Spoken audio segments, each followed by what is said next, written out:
तो demon empire की इस एपिसोड के स्टार्टिंग में हम देखते हैं ओल्ड मैन कह रहे होते हैं मैं जाकर उन्हें संभालता हूँ, लेकिन मिस ली उन्हें रोकते हुए कहती है मुझे पता नहीं है कि वो लोग कितने ज़्यादा स्ट्रांग हैं, पर उन लोगों ने हमारे एरिया को पार कर लिया है, मतलब आप उनकी बराबरी नहीं कर सकते हैं।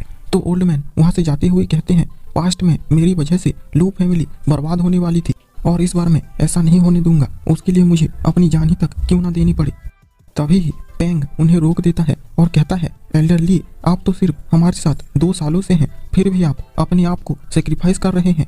तो मैं तो इन लोगों के साथ पूरी जिंदगी रहा हूँ, तो मैं तो जरूर सेक्रीफाइस करूंगा, पर उससे पहले सिर्फ मेरी एक आखिरी इच्छा है कि मैं बस आखिरी बार अपने ब्रदर को देख पाऊँ।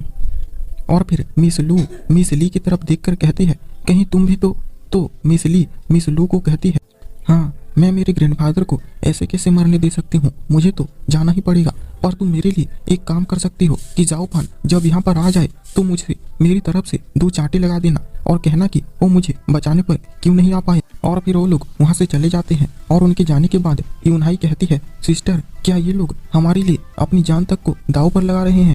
मिस लू उसे कहते हैं यूनहाई, तुम हमेशा याद रखना कि हमारे पास भले ही डैड नहीं है, पर हमारे पास एक घर है और ये लोग हमारी फैमिली हैं। और फिर वो उसे गले लगा लेती है और कहती है तुम यहाँ से जाओ और अपने ब्रदर जाओ फान को ढूंढो, वो तुम्हें जरूर प्रोटेक्ट करेगा। तो यूनहाई उसे पूछती है पर सिस्टर तुम्हारे बारे में क्या। तो मिस लू उसे कहती है मैं उन लोगों का सेक्रीफाइस ऐसे ही बेकार नहीं जाने दे सकती हूँ, इसलिए मैं कम से कम यहाँ पर रुक कर उस एरो को कंट्रोल तक कर सकती हूँ।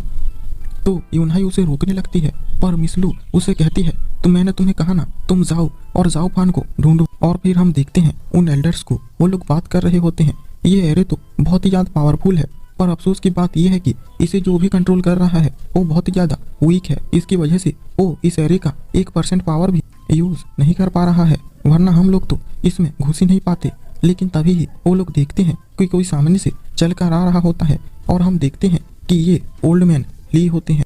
उन्हें देखकर एल्डर ली अपने मन में कहता है ये भी तो लू फैमिली से ही है, मतलब ये भी जाओ फान की तरह बहुत ही ज़्यादा ताकतवर होंगे। और फिर वो उनमें से एक एल्डर को कहता है तुम जाओ और इस बुढ़े को संभाल लो। और वो एल्डर बहुत ही ज़्यादा खुश होकर हंसते हुए उसकी तरफ बढ़ने लगता है, लेकिन एल्डर ली अपने मन में कह रहा होता है तुम बेवकूफ़ कहीं के, तुम इसके कल्टीवेशन लेवल की वजह से धोखा खाकर इसे तुम कमज़ोर समझ रहे हो, पर तुम नहीं जानते कि ये लोग क्या कर सकते हैं। और फिर ओल्ड मैन भी उसकी तरफ दौड़ते हुए आने लगते हैं, लेकिन वो एल्डर जैसे ही उन्हें थोड़ा सा हाथ लगाता है ओल्ड मैन ली उड़कर जाकर गिरते हैं। और इसे देखकर तो एल्डर ली बहुत ही ज़्यादा शौक हो जाता है, अरे ये क्या हो गया, इसने तो मेरी सारी उम्मीदों पर पानी फेर दिया, आखिर में जाओ फान को ये बताऊंगा कैसे। और फिर एल्डर ओल्ड मैन ली की तरफ बढ़ने लगता है, लेकिन तभी ही उस पर कोई अटैक कर देता है और हम देखते हैं कि ये कैप्टन पेंग होता है।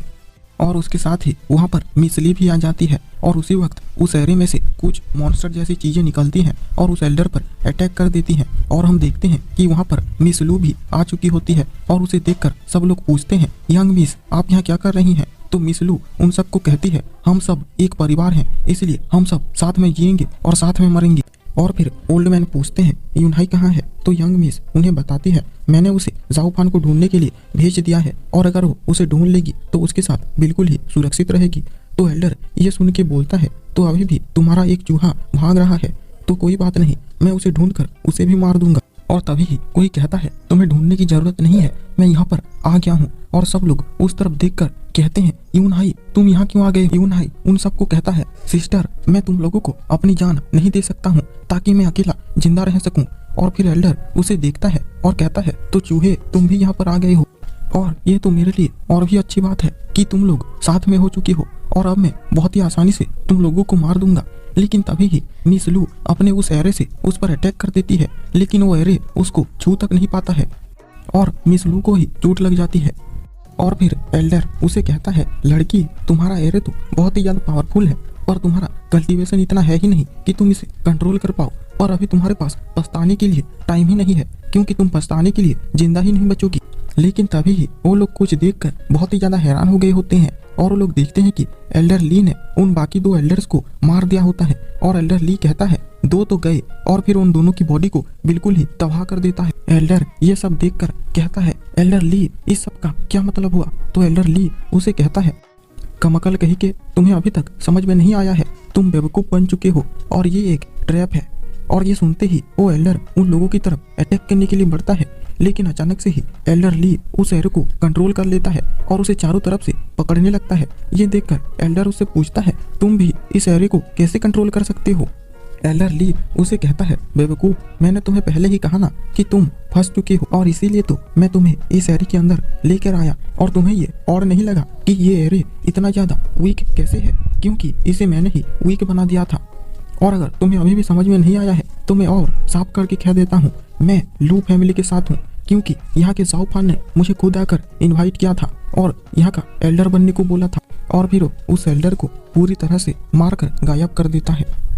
और फिर हम देखते हैं उन बाकी 3 एल्डर्स को, वो लोग जा ही रहे होते हैं कि तभी ही वो लोग देखते हैं कि उनके सामने से कोई आ रहा होता है और ये होते हैं मेडिसिन किंग और एम्परर। और फिर उनमें से एक एल्डर एम्परर का जो वांटेड पोस्टर होता है उसे देखता है और कहता है, ये तो जाओ फान है, पर पहले मुझे कोई बताएगा कि ये फोटो किस एंगल से एम्परर लग रहा है। और फिर एम्परर मेडिसिन किंग से कहता है, ये तीनों तुम्हारे हैं, तुम इन्हें संभालो। और फिर उनमें से एक एल्डर मेडिसिन किंग को कहता है, पर पहले तुम अपना नाम बताओ ताकि मैं तुम्हें मारने से पहले तुम्हारा नाम तो पता कर सकूं। और फिर मेडिसिन किंग कहता है, पर मुझे लगता है कि मैं अगर तुम्हें अपना नाम बताऊंगा तो तुम तो अपनी पैंट गीली कर दोगी। तो एक एल्डर बोलता है, तुम बता कर तो देखो। तो मेडिसिन किंग उन्हें कहता है, तो फिर है, तुम अपने कान के पर्दे खोल लो और सुनो, मेरा नाम है यान सोंग। और ये सुनते ही उन तीनों की बिल्कुल फट जाती है। और जो पील किंग का एक एल्डर होता है वो कहता है, तुम सच में यान सोंग हो, पर आखिर तुमने क्यों हमारे पील किंग हॉल को बिट्रे किया? यान सोंग क्यों? तो मेडिसिन किंग कहता है, फॉर्मर मेडिसिन किंग यान सोंग पहले ही मर चुका है और अब जब मैंने पुनर्जन्म लिया है तो मैंने तुम्हें धोखा कैसे दिया? और फिर पील किंग का एल्डर बाकी दोनों एल्डर्स से कहता है, तुम दोनों इसके 7 कलर क्लाउड पाम पॉइजन से बच के रहना और मैं इसे सामने से अटैक करता हूँ और तुम दोनों फ्लैंक करके दोनों साइड से आना। और फिर वो लोग अटैक करना शुरू कर देते हैं, लेकिन पील किंग भी वो अपने बहुत ही बड़े अटैक से उस पर अटैक करता है और उसके अटैक को बिल्कुल नाकाम कर देता है और उसकी तरफ अटैक करने बढ़ ही रहा होता है। लेकिन तभी ही बाकी 2 एल्डर्स फ्लैंक करके उसके दोनों तरफ आ जाते हैं। लेकिन तभी ही मेडिसिन किंग उन दोनों को ही अपने पॉइजन से पकड़ लेता है और ये देखकर तीसरा जो एल्डर होता है वो बहुत ही ज्यादा चौंक जाता है और उस पर भी मेडिसिन किंग अटैक करता है और जिसकी वजह से वो भी इस पॉइजन से इन्फेक्ट हो जाता है। और मेडिसिन किंग को ऐसा करता हुआ देखकर तीनों पूछते हैं, ये कैसे पॉसिबल है, तुम ये कैसे कर पा रहे हो? तो मेडिसिन किंग कहता है, क्या तुम लोग भूल गए हो कि हम लोग एक एरे के अंदर हैं और इस एरे को मैं भी कंट्रोल कर सकता हूँ, इसलिए मैं जब चाहूँ, जहाँ चाहूँ, जो चाहूँ वो पॉइजन बना सकता हूँ और उसे कंट्रोल कर सकता हूँ। और फिर मेडिसिन किंग उन तीनों पर अटैक करके उन्हें मार देता है। और फिर हम दूसरी तरफ देखते हैं कि वो आदमी और उसकी बेटी आ रहे होते हैं उन लोगों को वेलकम करने के लिए। और फिर तभी ही वहाँ पर काइरोंग और उसका बेटा भी आ जाता है और वो लोग इस बात पर झगड़ने लगते हैं कि कौन पहले उनका वेलकम करेगा और फायदा उठाएगा। और तभी वहाँ पर एम्परर आ जाता है और एम्परर को वहाँ पर आता हुआ देखकर वो चारों बहुत ही ज्यादा डर जाते हैं। लेकिन एम्परर उन्हें कहता है, ठंड रखो यार, मैं भी यहाँ पर उसीलिए आया हूँ अपने गेस्ट को वेलकम करने के लिए। और फिर काइरोंग एम्परर से कहता है, जाओ फान, मैं तुम्हें एक सलाह देता हूँ, तुम जल्दी से यहाँ से भाग जाओ, वरना वो लोग यहाँ पर आ गए तो तुम पक्का मरोगे। तो एम्परर उसे कहता है, अरे बाबू रे, मुझे तो लगा नहीं था कि तुम कल्लू फैमिली को धोखा देने के बाद हमारी इतनी चिंता करते हो। तो काइरोंग कहता है, मुझे बस तुम पर तरस आ गया है, इसलिए मैं तुम्हें यहाँ से भाग जाने को कह रहा हूँ। तभी ही काइरोंग का बेटा चिल्लाने लग जाता है और कहने लगता है, डैड, इसका तो कल्टीवेशन लेवल इतना ज्यादा लो है, फिर हम टाइम वेस्ट क्यों कर रहे हैं, हम ही इसको मार देते हैं ना और इसका सर लेकर 7 फैमिलीज को दे देते हैं और उनके हीरो बन जाते हैं। तभी काइरोंग उसे कहता है, बेवकूफ, तुम चुप रहो, तुम्हें कुछ भी नहीं पता है। और फिर एम्परर कहता है, अच्छा तो तुम मेरा सर लेने की प्लान बना रहे हो। लेकिन ये सुन के काइरोंग कहने लगता है, अरे नहीं नहीं, बिल्कुल नहीं, हम ऐसा कैसे कर सकते हैं, ये तो बस एक बेवकूफ लड़का है इसलिए ऐसा कर रहा है, इसे माफ कर दो, मैं प्रॉमिस करता हूँ ऐसा कुछ भी नहीं होगा, मैं तो तुम्हें बस यहाँ से उनके आने से पहले जाने को बोल रहा हूँ। तो एम्परर कहता है, अच्छा तो वो लोग यहाँ पर वापस भी आ पाएंगे? तो ठीक है, मैं तुमसे प्रॉमिस करता हूँ कि अगर उसके अंदर से एक भी आदमी वापस आ गया तो मेरा सर। लेकिन तभी ही वहाँ पर पील किंग का एल्डर आकर धड़ाम से गिरता है और उसे देखकर एम्परर बहुत ही ज्यादा गुस्सा हो जाता है और कहता है, तुम वहाँ से बाहर कैसे निकला? तो एल्डर कहता है, जब यान सोंग मुझ पर ध्यान नहीं दे रहा था, मैंने उसका फायदा उठाकर यहाँ भाग आया। एम्परर कहता है, तुम्हें वहीं पर ही मर जाना चाहिए था। और फिर उसे बिल्कुल टुकड़ों टुकड़ों में काट देता है और इसे देखकर वहाँ पर सारे लोग जो खड़े होते हैं बहुत ही ज्यादा डर जाते हैं। और फिर एम्परर उन लोगों की तरफ बढ़ने लगता है और कहता है, हाँ तो मैंने अभी क्या कहा, क्या तुम लोगों को याद है? और दोनों कहने लगते हैं, मुझे तो कुछ याद नहीं है, तुम किस बारे में बात कर रहे हो? लगता है कि मेरा कान खराब हो गया है, इसलिए मुझे कुछ भी सुनाई दे रहा है। और फिर वहाँ पर मेडिसिन किंग आ जाता है और कहता है, तो जाओ फान, तुमने इनमें से एक को मार ही दिया, मुझे माफ करना, मेरा थोड़ा ध्यान भटक गया था, इसलिए ये यहाँ पर भाग आया। और एम्परर उसे गुस्से से घूरते हुए कहता है, एल्डर यान, तुम्हें अंदाजा भी है कि मैं इन लोगों को क्या प्रॉमिस करने वाला था? एक सर, और तुम जरा सोचकर बताओ तो कि ये किसका सर होने वाला था?